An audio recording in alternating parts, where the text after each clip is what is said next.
सभी प्यारे दोस्तों को हमारा नमस्कार।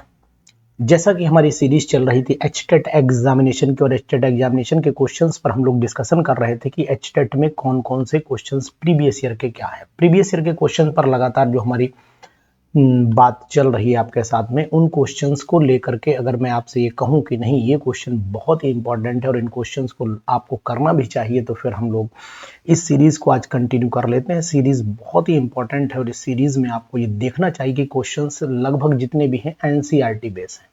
यानी कि यहाँ पर अगर मैं ये बात कहता हूँ कि ये क्वेश्चन सभी एनसीईआरटी बेस्ड हैं, एनसीईआरटी के एग्जाम्पल्स भी हो सकते हैं और साथ ही साथ ये एनसीईआरटी के एमसीक्यूज यानी कि क्वेश्चंस भी वहीं से उठाए गए हुए हैं। तो फिर आप बिल्कुल बेफिक्री के साथ में इस वीडियो के साथ बने रहिए। जैसे कि अगर हम इस क्वेश्चन की बात करते हैं तो ये क्वेश्चन रिपीट हुआ है।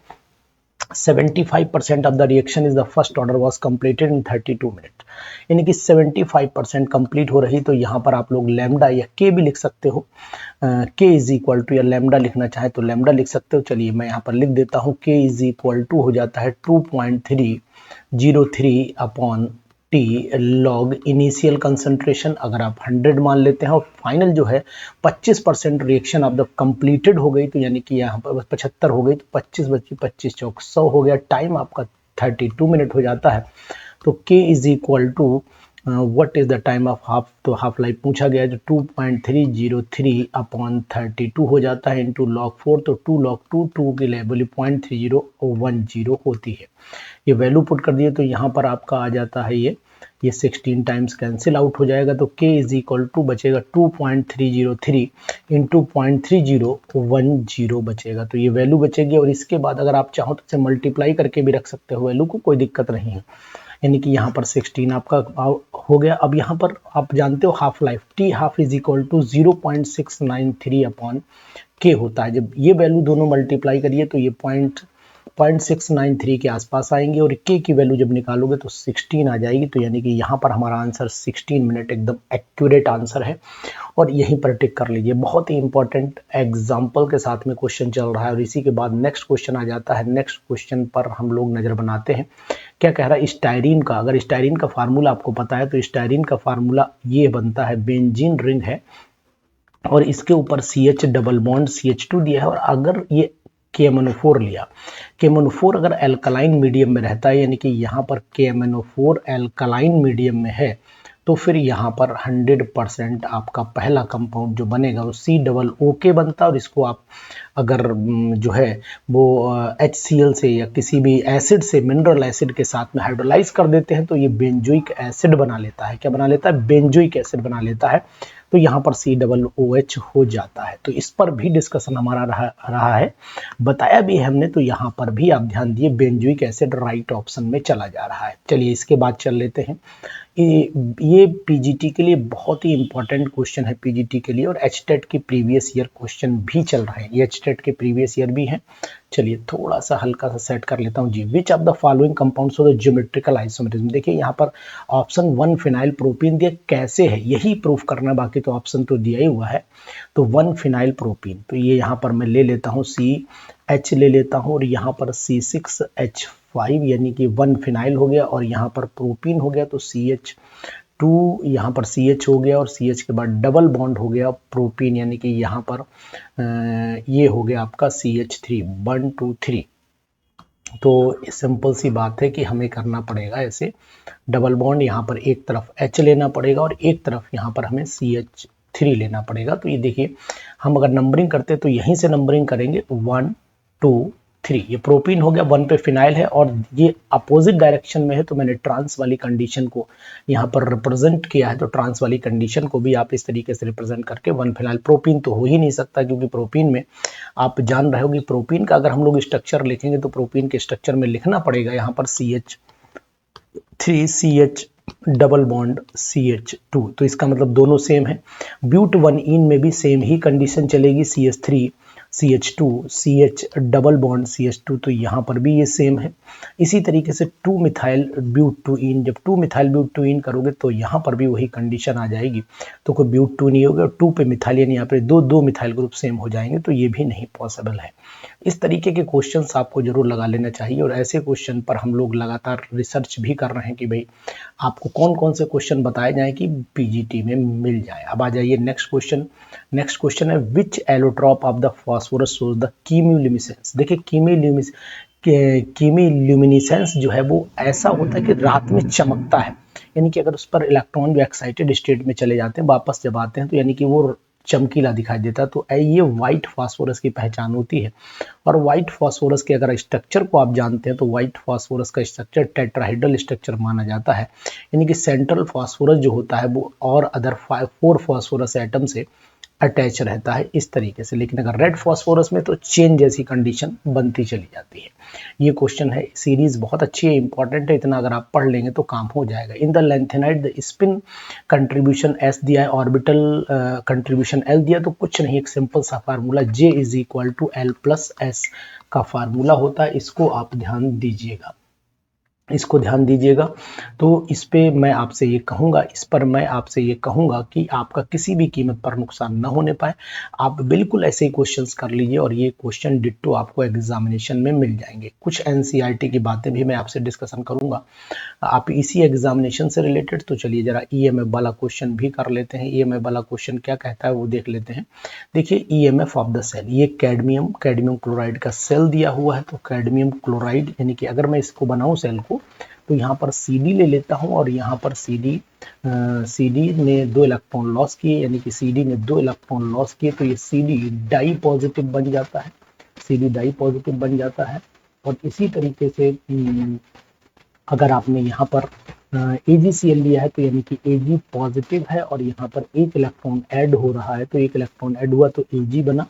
तो यहाँ 2 इलेक्ट्रॉन की बात हो रही है, यहाँ तो यहाँ 2 से मल्टीप्लाई करना पड़ेगा। जब 2 से मल्टीप्लाई Ag हो जाएगा तो रिएक्शन ओवरऑल निकल के आएगी कैडमियम प्लस 2Ag पॉजिटिव हो जाएगा, एरो लगाएंगे CD डाई पॉजिटिव प्लस यहाँ पर 2Ag हो जाएगा। इस तरीके से हम कर सकते हैं इसको। और अब यहाँ पर देखें ये हमारा प्रोडक्ट हो गया और ये हमारा रिएक्टेंट हो गया।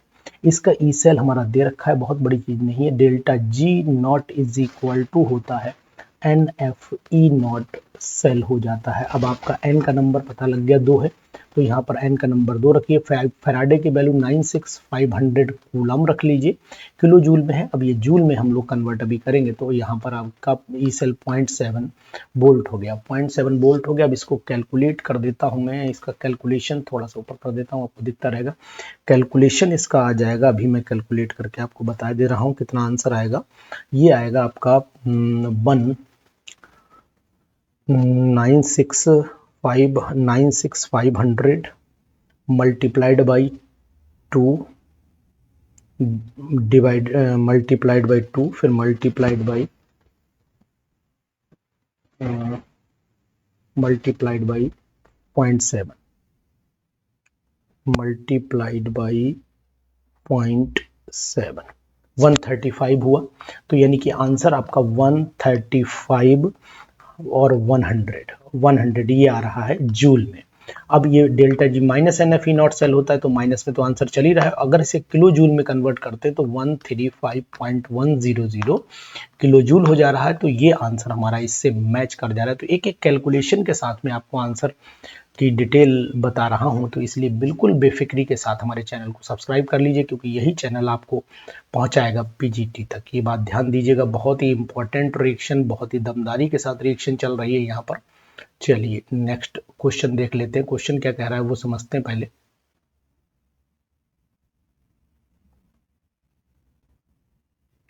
व्यू थोड़ा सा छोटा करना पड़ेगा क्योंकि यहाँ पर रुक नहीं रही है पीडीएफ जी। चलिए अब हम लोग बात करेंगे इस क्वेश्चन की। ये क्वेश्चन क्या कह रहा है? ये क्वेश्चन कह रहा है कि भाई पीडीएफ रुकती क्यों नहीं, रुक जा। CH3CH डबल बॉन्ड CH, इसमें दिया है यहाँ पर एल्यूमिनियम हाइड्राइड और टर्सरी ब्यूटाइल डाइब्यूटाइल दिया हुआ है, टर्सरी डाइब्यूटाइल कंपाउंड दिया हुआ है। इस कंपाउंड को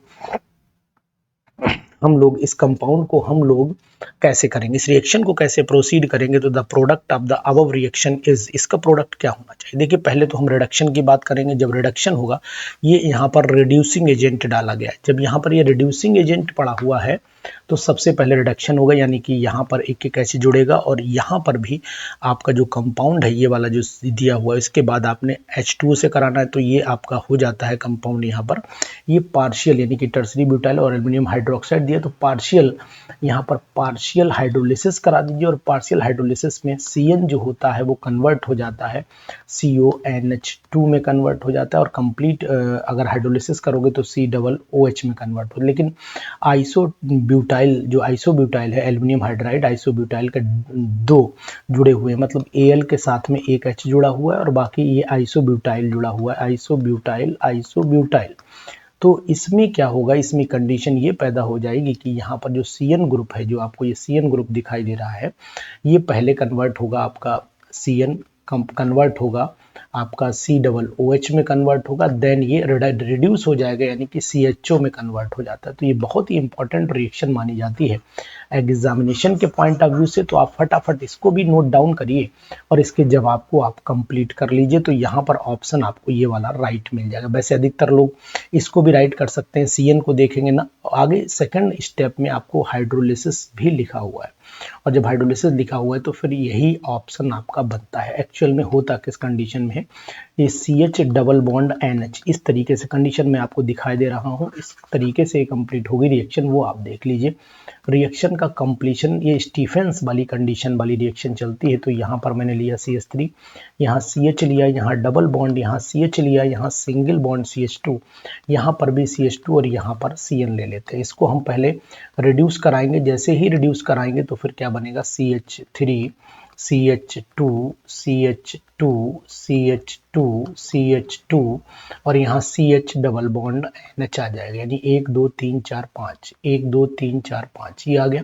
अब जैसे ही इसको हाइड्रोलाइज कराएंगे वाटर के थ्रू तो यहाँ पर O आ जाएगा, यहाँ पर H2 आ जाएगा, यानी कि अमोनिया यहाँ से आप निकाल दीजिए। जो कंपाउंड बनेगा वो ये बनेगा CH3 CH double bond CH3 CH single bond CH2, यहाँ पर भी CH2, फिर यहाँ CH2, यहाँ CH2 और आगे CHO आपको जो साफ दिख रहा है। ये स्टीफेंस रिएक्शन जैसी है, ये बात ध्यान दिए, लाइक स्टीफेंस यानी कि लाइक स्टीफेंस रिएक्शन जैसी कंडीशन इसमें पैदा हो जाती है।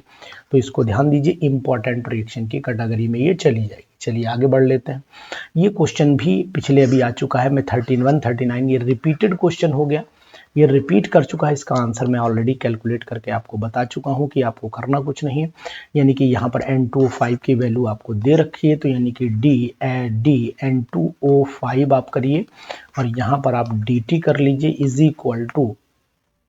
इक्वल टू आपको यहाँ पर जो है वो क्या करना है, 6.79 वैल्यू इसकी दे रखी है, इंटू 10⁻⁻⁴ है, तो 1/4 यहाँ हो जाएगा D NO2 निकालना है और ये वैल्यू इसके बराबर चली जाएगी, तो यानी कि ये वैल्यू आ जाएगी आपकी DT के बराबर होगी। रेट इसका दिया हुआ है, तो 6.79 इंटू 10⁻⁻⁴, इसको मल्टीप्लाई करिए, 6.79 इंटू 10⁻⁻⁴ मल्टीप्लाइड बाई 4 करिए, तो 4 9 36, 4 7 28, 29 30 31 का 1 हो गया, 4 6 24, 25 26 27 और डेसिमल लगाएंगे, 1 2 के बाद डेसिमल लगाएं, 3 के बाद लगा दीजिए तो 10⁻³ रह जाएगा। बिल्कुल एग्जैक्ट आंसर आपका मैच कर जाएगा। तो बहुत ही सिंपल वे में मैंने इसको भी समझाया था और आपको समझना भी चाहिए था। क्वेश्चन नंबर नेक्स्ट आ जाते हैं। Thermal cyclization of the trans 2,4 thermal cyclization करना है 2,4 हेक्साडाइइन का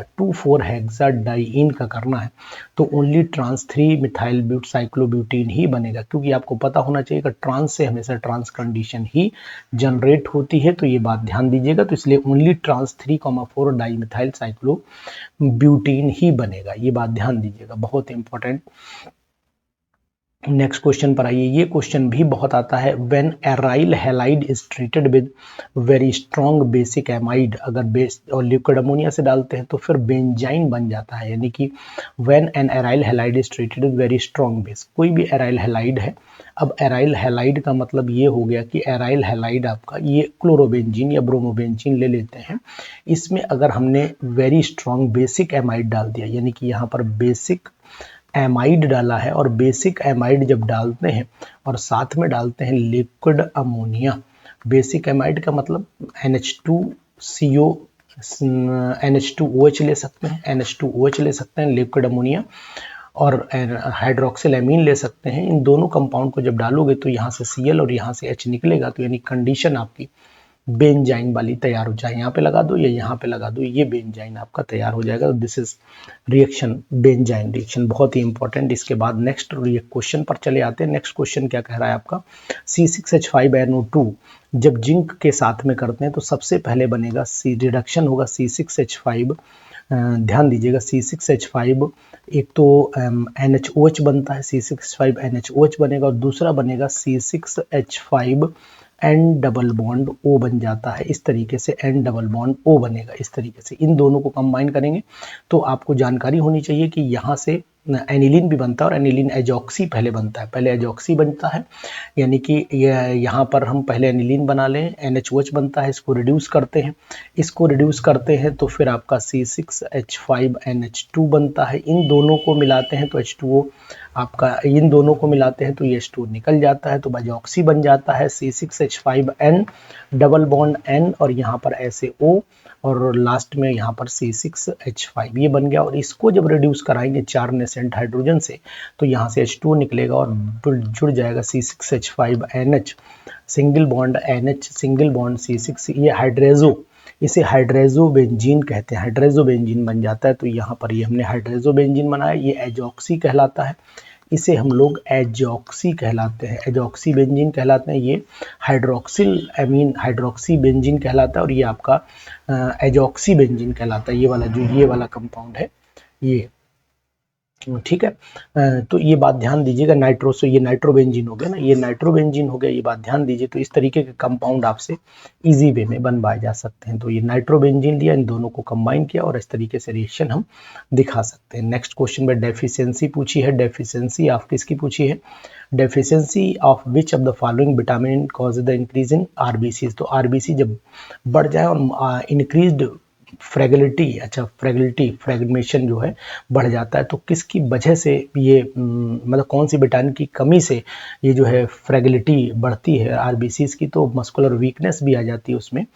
तो आप ध्यान दी, विटामिन ई की कमी से होता है, तो विटामिन ई, विटामिन के से जो होता है ये आपकी ब्लड क्लॉटिंग के लिए रिस्पॉन्सिबल है। यहाँ पर आप लिख दीजिए ब्लड क्लॉटिंग, ये आपको ब्लड क्लॉटिंग के लिए काम आती है। तो यहाँ पर ब्लड क्लॉटिंग, ये मस्कुलर वीकनेस हो गई आपकी, यहाँ पर लिख देते हैं मस्कुलर वीकनेस हो जाती है। और यहाँ पर आपको ये एनीमिया यानी खून की कमी, और इससे आपका बेरी हो जाता है। विटामिन B6 जो है वो, B6 का कौन सा डिजीज है, B2, विटामिन B6, इससे जो है वो जो पेट जैसा भारी हो जाता है ना, स्किन डिजीज हो जाती है। तो ध्यान दीजिएगा, इससे थोड़ा एग्जैक्ट नाम नहीं ध्यान आ रहा है, वो लिख लीजिएगा यहाँ पर विटामिन B6। इसके बाद आ जाइए नेक्स्ट IUPAC नेम की बात करते हैं, तो नंबरिंग हम लोग इधर से करेंगे 1, जिधर से डबल बॉन्ड पास पड़ेगा 3, 4, 5 और 6। तो यहाँ पर सेकंड पे आ जाइए, तो यहाँ पर 2 इन हो गया और 4 आइन, तो हेक्सा 2 इन 4 आइन वाला नाम एकदम एक्यूरेट नेम है, एक्यूरेट नेम है। इस बात का भी ध्यान दीजिएगा, बहुत ही इंपॉर्टेंट चल रहा है, और फटाफट क्वेश्चन को कर लीजिए। What is the difference between, ये क्वेश्चन भी आपकी NCERT में दिया हुआ है, NCERT में दिया हुआ है। डिफरेंस पूछा तो delta H is equal to delta U plus delta NGRT की अगर मैं बात करता हूँ, तो इसको common delta U delta H यहाँ पर ले लेता हूँ, यहाँ पर ले लेता हूँ delta H minus delta U is equal to delta NGRT। यहाँ पर डेल्टा N की वैल्यू क्या आएगी, ये 15 हो गया, 15 में से 12 घटा दीजिए तो 3 बचाती है, यानी कि 3 इंटू वैल्यू आ जाती है, 3 इंटू डेल्टा N की वैल्यू 3 हो गई, R की वैल्यू 8.314 जूल में हो गई, और टेम्परेचर आपका हो गया 20 से यानी कि 300 हो गया। तो इसको भी कैलकुलेट कर लेते हैं, ये वैल्यू कितनी आती है जरा एक बार चेक करते हैं, कैलकुलेटर से कैलकुलेट कर लेते हैं, यानी कि 3 हो जाता है, 3 इंटू हो गया आपका 8.314 और मल्टीप्लाइड बाई 300 हो जाता है, 300 हो गया, तो ये वैल्यू आ गई आपकी, वैल्यू आती है ये 7482.6 आ जाती है। ये जूल में वैल्यू आई, किलो जूल में कन्वर्ट करने के लिए डेसिमल 3 प्लेस इधर ले आइए, 1.7 7.4826 किलो जूल आ जा रही है। तो बिल्कुल एग्जैक्ट देखिए मैच भी कर गई है, वैल्यू मैच भी कर गई है। तो ध्यान दीजिएगा, बहुत ही इम्पोर्टेंट चल रही है आज की ये सीरीज़, और इस सीरीज़ में आपको एग्जामिनेशन से रिलेटेड बहुत ही मटेरियल मिलेगा। तो आप हमारे साथ बने रहेंगे और हम आप महासंग्राम यूपी पीजीटी का महासंग्राम भी शुरू करने जा रहे हैं। तो यूपी पीजीटी 6 मंथ संग्राम, तो ये ध्यान दीजिएगा, मस्ती के साथ में पढ़िएगा। और इस रिएक्शन की क्या बात करें, इन दिस रिएक्शन 3 क्लोरीन है और NaCl है, in element which loses as well as gain the electron. तो सिंपल सी बात है, यहाँ 0 हुआ और यहाँ पर आपका अगर ऑक्सीडेशन स्टेट निकालेंगे 3 दूनी 6 और में से 1 घटा दीजिए तो यहाँ पर प्लस का 5 आ जा रहा है और यहाँ पर माइनस का 1 आ रहा है। तो ये यहाँ पर लूज भी गेन भी कर रहा है और ये यहाँ पर लूज भी कर रहा है, तो वो क्लोरीन एटम है। तो यहाँ पर Cl को आप साफ देख सकते हैं, आंसर भी क्लोरीन ही दिया हुआ है। Which hydrocarbon on warming with mercuric sulphate, आपको याद आया होगा ना, एल्काइन की रिएक्शन है ये, एल्काइन की है CH and dilute sulphate form carbonyl compound. तो यहाँ पर CH3C ट्रिपल बॉन्ड CH ले लेते हैं और इस कंपाउंड को अगर हम HgSO4 और H2SO4 से रिएक्शन कराते थे तो आपको पता होना चाहिए कीटोन यानी कि एसीटोन बना करता था, एसीटोन। तो बहुत ही इंपॉर्टेंट। और अगर प्रोपाइन इथाइन ले लीजिए यानी कि CH ट्रिपल बॉन्ड CH ये वाला ले लीजिए,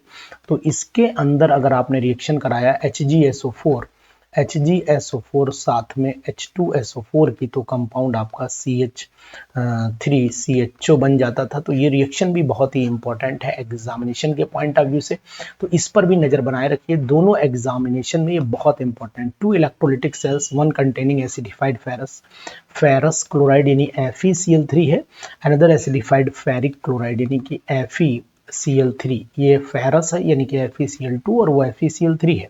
are connected in series, the ratio of ion deposited, कुछ नहीं होगा रेशियो, ध्यान दीजिए।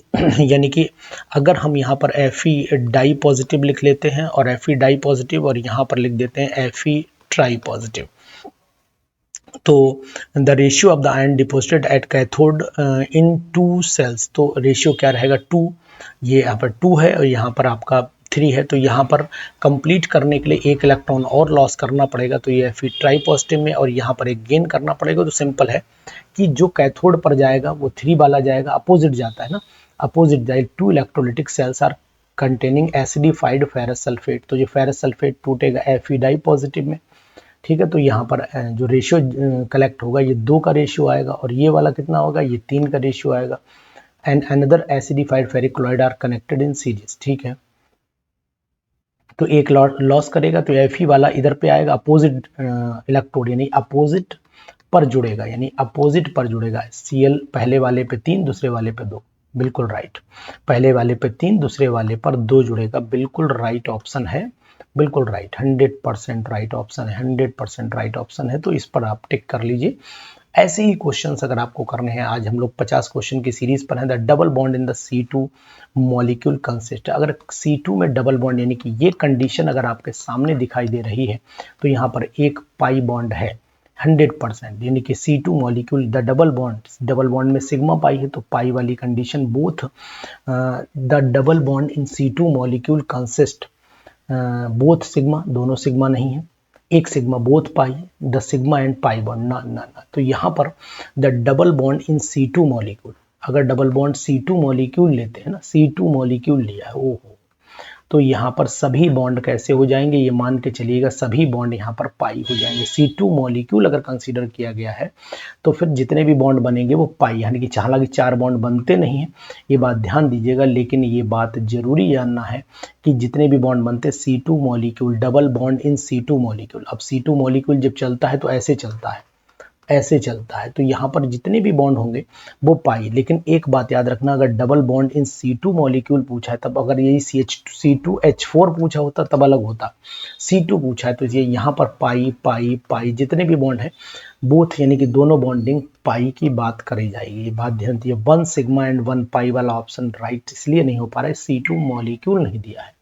C2 मॉलिक्यूल नहीं दिया है, इस बात का भी गंभीरता के साथ में ध्यान दीजिएगा, ठीक है।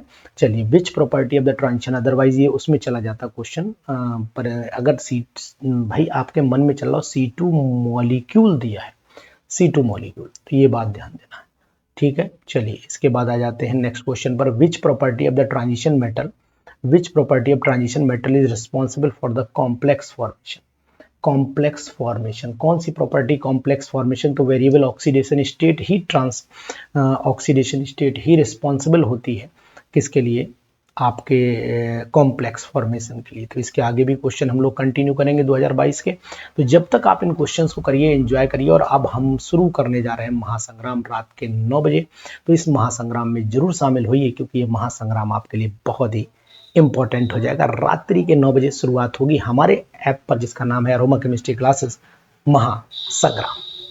Thank you.